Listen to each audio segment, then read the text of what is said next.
This is honestly probably one of the easier divisions to take a look at. Last year, the Titans they won it, but the Colts were still in it. That right there, both teams finished 11-5. The Titans won because of their divisional record. The Texans obviously last year took a huge step back. They're likely going to take another step back with whatever's going on with Deshaun Watson. There's a lot going on there, and the Jags are still the Jags. I don't know what they're doing over there, but.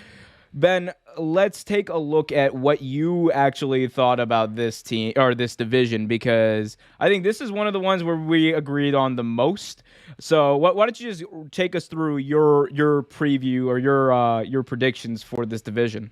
So this is one of my favorite divisions, and when I sent you my picks earlier, I left basically a blank line for the Houston Texans because I don't think they're like gonna play football this year. I have no idea what's going on down there. I don't know what their plan is. I think Tyrod's the starting quarterback. I haven't been told otherwise, so I'm figuring that they're going into week one with Tyrod Taylor. But it seems like there's no news coming out of Houston. Like even like they have a quarterback who's been on the trade block, and somehow there's no news about it. Like it's just been radio silent. You would expect to hear something from them, but I don't like if they just didn't play football games this year, if they just packed it in and were like, we're not playing, like I don't know if I would know. Even if they are playing football games this year, I'm not sure if I'm going to know. So it's a weird situation down there. I don't even know if they have like a real head coach. They hired the Ravens receivers Oh coach. my God, they look. I like David Culley. I'm not gonna lie to you, but the last person I would expect to get a head coaching job anywhere. And he's like 65 years old and he's never been a head coach, and the guy who's in charge of the entire franchise is like a minister or something. I have no idea what's going on with the Houston Texans. Um, but yeah, it seems like a dumpster fire down there, and it doesn't seem like God, it's getting better. man, every team in the AFC South needs to send Bill O'Brien like a very nice like fruit basket or something. Like that man, he burned everything down on his way out. There was so much potential for that franchise. I mean, and they're going with running back by committee because they have four running backs that are equally old and like unproductive or semi-productive in their careers. I don't know if you knew this, but I'm just going to name four Houston Texans running backs. They're all guys you've heard of before, but you might not know that they're on the Houston Texans right now. And it's going to be by committee. So again, don't bother drafting any of these guys in your fantasy leagues. It's not going to be worth it. They're rolling out David Johnson, who was on the team last year, Philip Lindsay, you might remember him, Mark Ingram, former Heisman Trophy winner, and the fourth one is Rex Burkhead. All of these guys are on the Houston Texans right now. I don't like. They all seem like the same type of player to me. They're all oldish running backs No, who, Corey Lindsey isn't old. Corey Lindsey, I think he was in the league like he got in the league like 2 years ago, didn't he? yeah. Well, he was the undrafted guy out of Colorado State who caught on with the Broncos, but then the Broncos didn't want to keep him because they thought that an old Melvin Gordon was better than him. So I don't really know how much Phil Lindsay's going to be giving to the Texans right now. It's a bizarre situation. I think their best receiver right now is Andre Roberts. Like I don't know. It's a disaster of a team. They're going to be very funny to watch.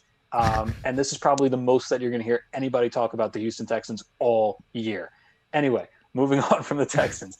I think the Colts are going to be good if they can figure it out with Carson Wentz. My 9-7 on them is basically just like it's Carson Wentz.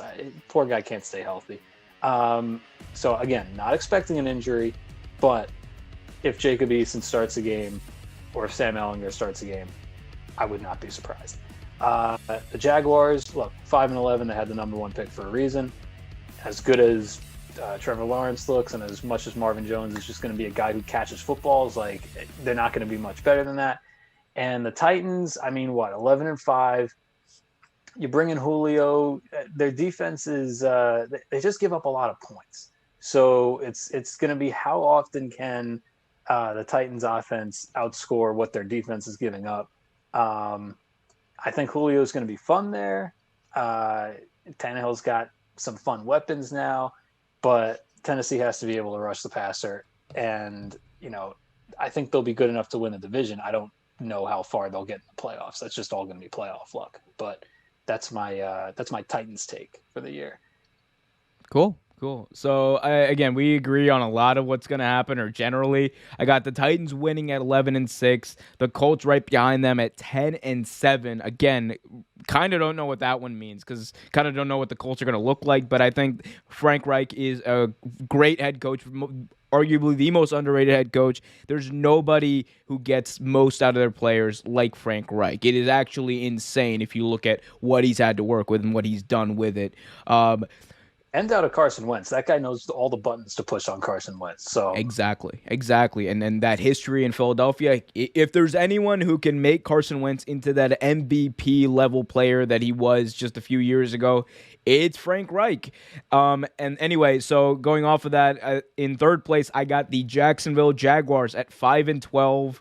I think Trevor Lawrence is going to have a difficult start to the year because he doesn't have too much surrounding him outside of Robinson, the running back, who, by the way, should have won Offensive Rookie of the Year last year as an undrafted free agent running for over 1,000 yards. Kind of criminal he didn't. But that's all he really has on offense. The defense has lost a lot of pieces. Tony Khan and the GM have traded away almost everybody. So there's not a lot left for this team to really compete with. I think Trevor Lawrence, that's what he gets you as a rookie. He gets you he's worth maybe like 3 of those 5 wins by just him being Trevor Lawrence and showing out.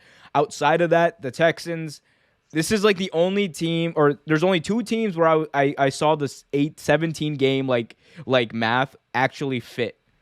This is one of those teams. The Texans at 2-15 makes so much sense, and I feel like I don't have to explain why. I'm just like, if this is what a 2-15 team looks like, it's a dumpster fire down there. That being said, I like Tyrod Taylor.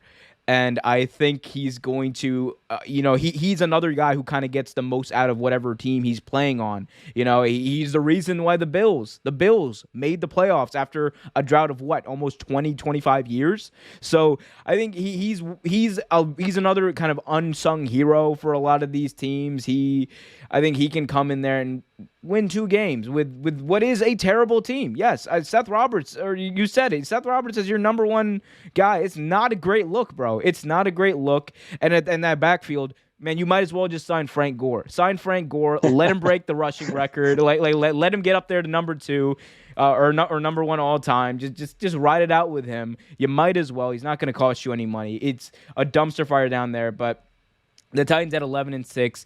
I would have had them higher, honestly. The only reason I didn't was because I think that even with Julio Jones, I think that it's going to be difficult, one, for them to kind of deal with the loss of Art Smith, who was their offensive coordinator, who went to the Atlanta Falcons. I think that's going to be a little difficult for them to deal with, and I think Ryan Tannehill, when he loses a coordinator, we've seen him drop off, a little bit. So is that going to happen again? Do I trust Ryan Tannehill fully? I trust him more than I did at this point last year, but it's still a work in progress for me. I've seen too much Tana down the hill from him to really trust him. It was bad. It was bad. Bad one. I just did some research. The 2 starting receivers for the Houston Texans, the 2 guys that they're planning on lining up out wide week 1. You ready for this? Yep, go for it. Brandon Cooks and Chris Connolly. Yeah. Chris fucking Connolly. Oh, that's bad. Who couldn't get on the field in Kansas City is now a starting receiver for the Houston Texans. I mean, T-Mobile doesn't turn the ball over, but I mean, it's gonna be lots of checkdowns. Hey man, he learned from the best. He was Joe Flacco's backup quarterback for like 4 years. He learned from the best. Trust me on that. Thanks for watching this video from Real Take Sports Talk. Remember to like, share, subscribe, hit that notification bell so you get notified whenever a new video is released. Also remember to check out our live show every single Thursday at 8 p.m. right here on the YouTube channel. And remember, keep it real.